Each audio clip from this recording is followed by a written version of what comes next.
Assalamualaikum warahmatullahi wabarakatuh. Di sini saya akan menjelaskan tentang sejarah Ibnu Khaldun, ahli filsafat. Pertama-tama saya ingin memperkenalkan diri. Nama saya Tabriza Radwa Akilah, NPM 19110700104,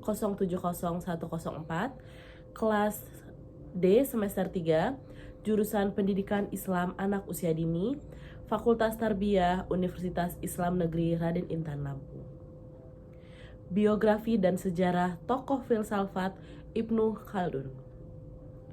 Nama lengkap Ibnu Khaldun ialah Waliuddin Abdurrahman bin Muhammad bin Muhammad bin Muhammad bin Hasan bin Jabir bin Muhammad bin Abdurrahman bin Khaldun.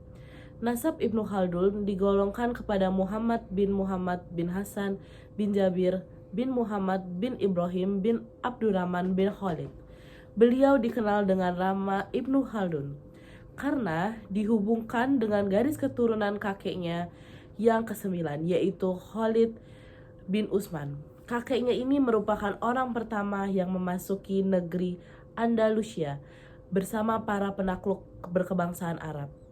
Banyak referensi yang berbeda-beda mengenai nama lengkap dari Ibnu Khaldun. Selain yang telah disebutkan di atas, pada kitab Muqaddimah, terjemahan Masturi Irham dan kawan-kawan menyebutkan bahwa nama asli dan nama yang lebih dikenal untuk Ibnu Khaldun ialah Abdurrahman Ibnu Khaldun al-Maghrib al-Habdorami al-Malik.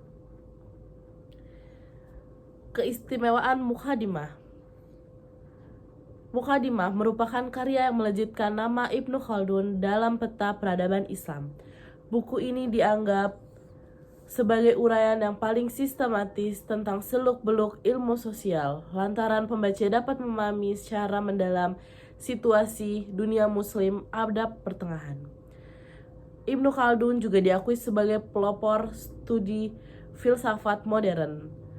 Kontribusi besar Ibnu Khaldun dengan pujian panjang lebar belum pernah ada sebelum dia, baik itu Arab apalagi Eropa, yang memiliki pandangan konspirasif dan filosofis. Mengenai sejarah, Ibnu Khaldun merupakan filsuf sejarah yang paling brilian yang pernah dihasilkan dunia Islam. Dia termasuk yang paling besar sepanjang sejarah. Masa pendidikan Ibnu Khaldun. Masa pendidikan ini dilalui Ibnu Khaldun di Tunisia dalam jangka waktu 18 tahun, yaitu antara tahun 1332 sampai 1350 Masehi. Ibnu Khaldun mengawali pendidikannya dengan membaca dan menghafal Al-Quran, seperti kebiasaan yang membudaya pada masanya. Pendidikan Ibnu Khaldun dimulai pada usia yang dini dengan pengajaran yang ketat dari guru pertamanya, yaitu orang tuanya sendiri. Kemudian barulah beliau menimba berbagai ilmu dari guru-guru yang terkenal pada masanya, sesuai dengan bidang-bidang masing-masing. Misalnya mempelajari bahasa Arab dengan sastranya, Al-Quran dengan tafsirnya, hadis dengan ilmu-ilmunya, ilmu taulid, fikih, filsafat, dan berhitung. Menurut Ibnu Khaldun, Al-Quran ialah sebagai pendidikan awal yang menjadi landasan dalam konsep Islam.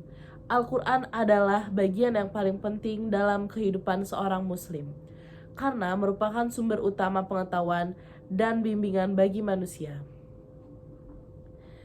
Situasi politik pada masa Ibnu Khaldun. Ibnu Khaldun merupakan hidup pada zaman 14 Masehi atau ke-8 Hijriah. Abad ini merupakan periode terjadinya perubahan historis besar, baik di bidang politik maupun pemikiran. Bagi Eropa, periode ini merupakan periode tumbuhnya cikal bakal zaman Renaissance. Sementara bagi dunia Islam, periode ini merupakan periode kemunduran dan distragtis. Ibnu Khaldun menghabiskan lebih dari 2/3 umurnya di kawasan Afrika Barat Laut, yang sekarang ini berdiri negara-negara Tunisia selama di Fez. Ibnu Khaldun masih terus belajar kepada para ulama dan sastrawan Andalusia dan Tunisia. Beliau sering mendatangi perpustakaan Fez yang dianggap sebagai perpustakaan terbesar dan menjadi salah satu ambisinya. Ambisi tersebut adalah untuk mengembalikan kejayaan masa lalu kakeknya. bahwa ketika masa pemerintahan Bani Hafs, kakek yang pertama memerintah di Tunisia dan kakeknya yang kedua memerintah di Bijaya. Setelah memutuskan untuk berhenti dalam menggeluti dunia politik, maka Ibnu Khaldun pergi meninggalkan Tunisia dan berlayar menuju Alexandria, Mesir pada tahun 784 Hijriah atau 1382 Masehi. Di sana, beliau bercita-cita menduduki suatu jabatan bagi pengembangan ilmu pengetahuan, apalagi popularitas telah sampai ke Kairo, Mesir. Rakyat Mesir telah banyak mengenal tentang dirinya, autobiografinya, serta pembahasan-pembahasan sosial dan sejarahnya. Lembaga ilmu pengetahuan pemikiran dan kesetaraan yang berada di Kairo telah mengenal kitab Mukadimahnya. Dengan kemasyhuran kitab Mukadimah dan kepiawaiannya sebagai faqih mazhab Maliki, akhirnya Ibnu Khaldun diangkat sebagai dosen fikih Maliki pada lembaga pendidikan Qomiyah di Kairo.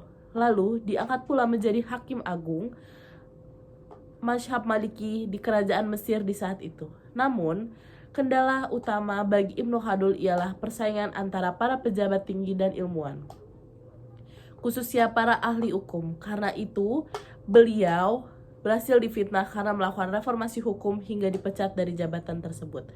Ternyata, kehidupan Ibnu Khaldun di Mesir pun selalu mengalami pasang surut, sebagaimana beliau pernah dipenjarakan dalam karir politiknya. Sekian sejarah dan biografi dari tokoh filsafat Ibnu Khaldun. Wassalamualaikum warahmatullahi wabarakatuh.